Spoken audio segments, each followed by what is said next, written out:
Well, joining me in the studio this hour, our senior Middle East correspondent, Ariel Osseran. Welcome, Ariel. And I'm delighted to welcome Raphael Ben Levi. He's a senior fellow at the Misgab Institute and the director of the Churchill Programme at the Argaman Institute. And you're holding up a copy of your book for us, a bit higher if you would. That's Cultures of Counter-Proliferation, the making of US and Israeli policy on Iran's nuclear programme as well. A book you've written on the subject you've been studying for many years. And here we are at the culmination of that conflict that you've been looking at very closely for years. Just give me your assessment of what is happening right now, because we are seeing a bit of a mismatch, aren't we, between the rhetoric coming out of Tehran and the number of missiles they're firing. Do you put that down to a disruption to their command structure, or is this their hardware simply taking a hit?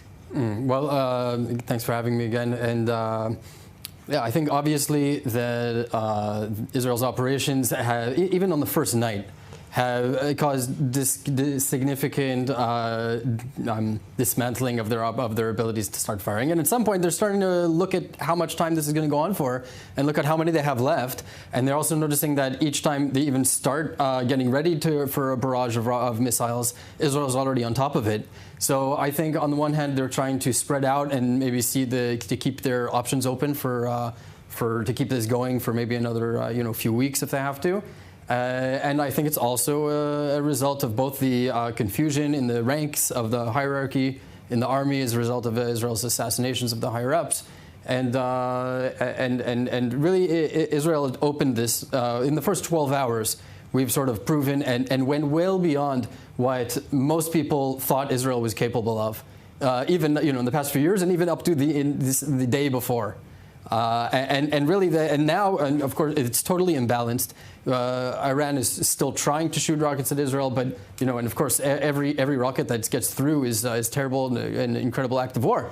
But relative to what Israel's total air superiority in Iran's airspace, and we're totally on top of them. And so it's no surprise that they're open to negotiations and begging Trump to come back to the table. But your assessment is this could go on for a few more weeks. I think originally Israel's plan was that it would take at least a week or two, and of course depends how things develop. But now that we're in it, Israel cannot stop before it has entirely dismantled Iran's nuclear program and the missile threat, at the very least. Let's put it that way. And Raphael, I want to kind of switch back to the diplomatic track for a moment, because we didn't have a chance to discuss those comments by President Trump. Just give me your interpretation of what he said when he said, I don't want a ceasefire, I want something much better. I want a complete give up, as he called it, from Iran. Yeah, well, I think Trump has been pretty consistent on his demands of Iran for the past 2 months of negotiations, and he started with zero enrichment, and he's still at zero enrichment. And the truth is that this position of zero enrichment was the position of the entire international community since the the first exposure of the secret enrichment facilities at Natanz, which Israel waited patiently for about 23 years since it was exposed in 2002 until it finally struck at it. And so I think a long time has been given for negotiations and the diplomatic track.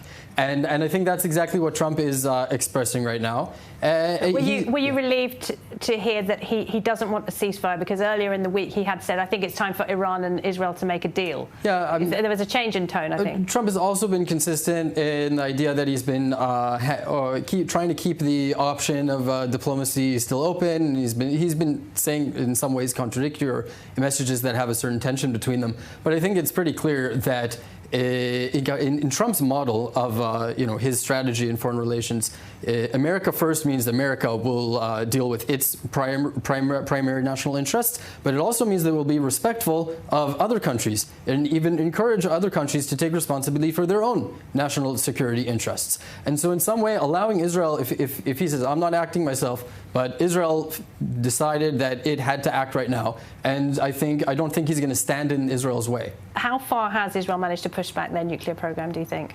Right. So, of course, the specific details are only known to people who have the access to that. But I think it's pretty clear that they have taken a very significant hit.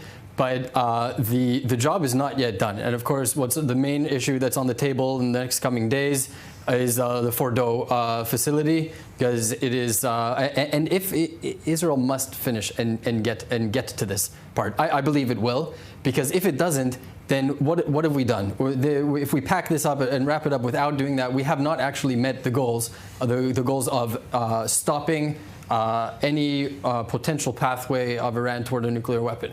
Right? And that's what we've been preparing for all these years, and that's what we went into this to do. And so I believe that. Do you think that Israel has the resilience to see this through to the end? Yeah, absolutely. And of course, there's technical issues that have been discussed, and the Fordo presents unique challenges. My assessment is that Israel would not have Israel was ready to go at least a few months ago, and it was sort of held off because Trump wanted to explore the negotiating path. But I believe that we wouldn't have gone into this if we didn't have some sort of answer to the challenge of Fordo. Okay.